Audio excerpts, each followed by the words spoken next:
Gas সংকটে শিল্প বন্ধের উপক্রম, ব্যবসায়ীদের এমন দাবি প্রত্যাখ্যান করেছে পেট্রোবাংলা। সংস্থাটি জ্বালানি বিভাগকে জানিয়েছে, গত 4 মাসে শিল্পে গ্যাস সরবরাহ বেড়েছে গড়ে 21 ভাগ।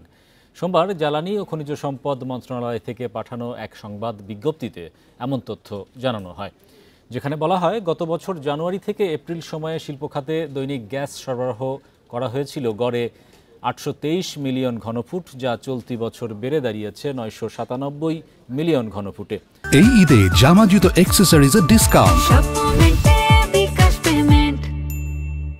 গতকাল এক সংবাদ সম্মেলনে টেক্সটাইল মিলস অ্যাসোসিয়েশনের নেতারা জানান, দেশের তৈরি পোশাক শিল্পের সুতা ও কাপড়ের যোগানদাতা টেক্সটাইল মিলগুলো মাত্র 50 ভাগ সক্ষমতায় উৎপাদন করছে। বিদ্যুৎ ও গ্যাস সংকটকে এর জন্য দায়ী করেন তারা।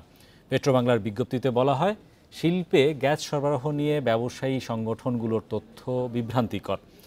28 মে থেকে দিনে আরও 150 মিলিয়ন ঘনফুট গ্যাস সরবরাহ বাড়ানো হবে বলেও জানায় সংস্থাটি।